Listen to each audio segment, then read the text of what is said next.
I think that one is an obvious one. I'm a sunflower. Hey, why a sunflower? A sunflower is literally one of my favorite flowers. It's such a bright and beautiful flower. It stands strong in who it is, in its character, and I think that a sunflower resembles my personality and who I am very well. So yes, I would go with that. I'm a sunflower. That's a good one. Okay, guys. Where do I start? Okay, so I was born and raised here in Mossel Bay, and I was raised in a very strict Catholic home. So my father is like strict Catholic, my mother is Catholic, like everyone in my house is Catholic. So I used to always go to the Catholic church because that's how I was raised, and that is what I was used to. So I went to university in 2014, where I was a first year, did my degree there, completed my degree, and then when I came back home, it was almost like I'm going through this depression, you know, where it wasn't what I imagined it would be, because I always say that once I have this degree, I would have everything in life, you know. Everything would make sense. I will be that girl, this, you know, making it in life, and that was not the story. So, so I went through like this depression, and then it was so bad that I started my dream job, which was so great. Everything went perfect after this depression thing, because I feel like God did save me in that phase that I was going through, and I met people and everything was great, but I still felt like so empty, you know. I felt like I was still looking for something and I didn't know what it was.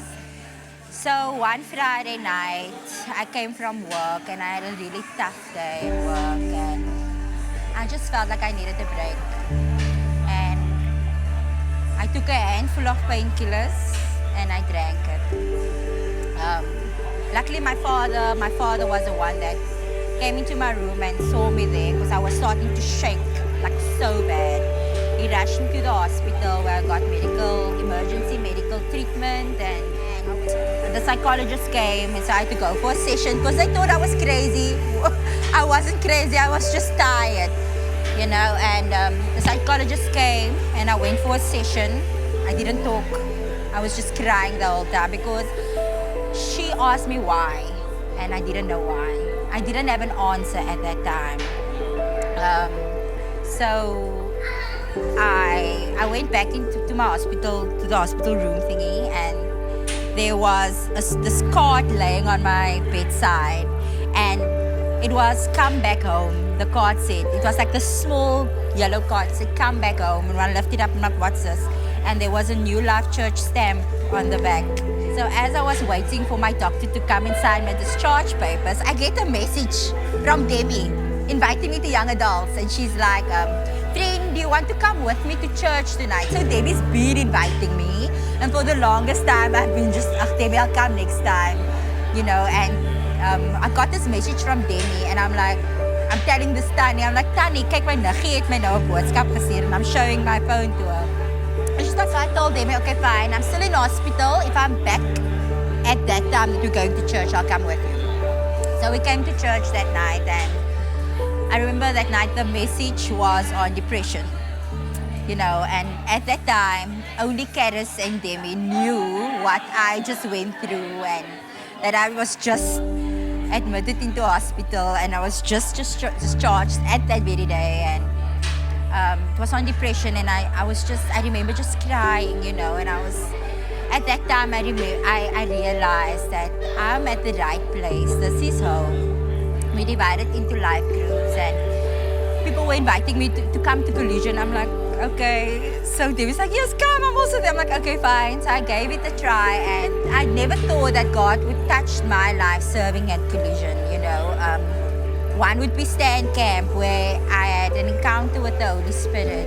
It was so insane. That never happened to me before. So I never knew that I would be the one being targeted by the Holy Spirit, because I'm here to serve. It's for the kids, not for me. Leave me out of this, you know. And it's just so amazing how God works, you know. Okay, so part, okay, so when I just moved to Moscow back from university, I met this guy, and I was very lonely at this time, and I prayed for God to send me someone whose heart would be with mine, that prayer we do.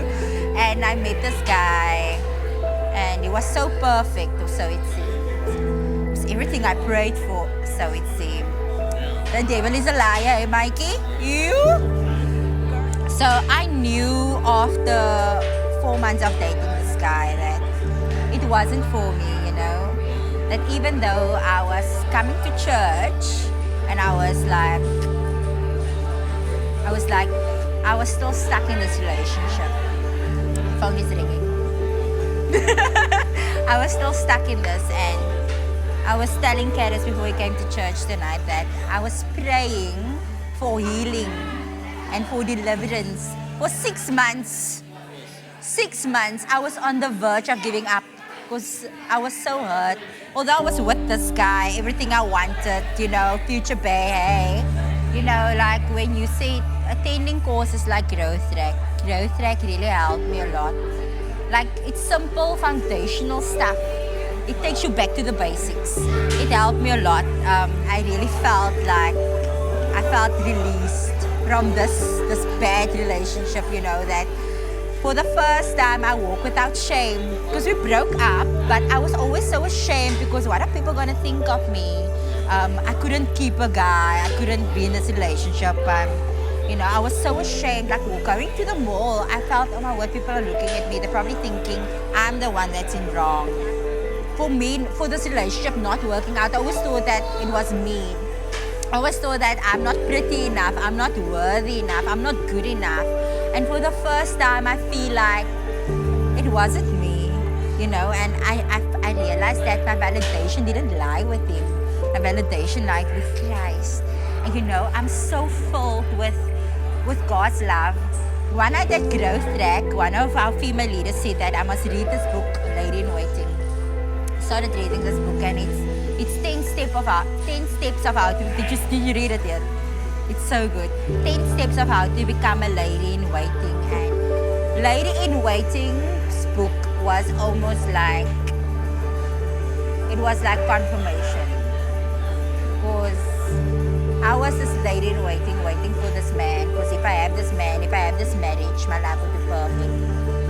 For the first time I can say my whole career, my whole grown-up career. No, that's not how you say it. My adult life, for the first time in my adult life, I feel fulfilled. Yeah. And like people ask me, do you have a boyfriend? And I'm like, no. And they're like, oh, you're so fine with it. I'm like, I'm so fine with it because I feel like I have everything I have. And I could never understand what the hype about Jesus was until I experienced it myself. And it's so amazing, guys. Like when in this book they speak about having an intimacy with God as if you're going to have an intimacy with a guy in a relationship. How you pursue this guy in your relationship, that's how you should pursue God. If I could leave people with one thing, I would say, in order for you to know yourself, you first need to know God. Here at Young Adults, we believe that your story can change people's lives. If you have a testimony of where God has moved in your life, we would love to hear about it. You can either send us an email or you can speak to any young adult volunteer wearing a green lanyard on a Wednesday evening. We cannot wait to hear your story. Why don't you speak up and step out?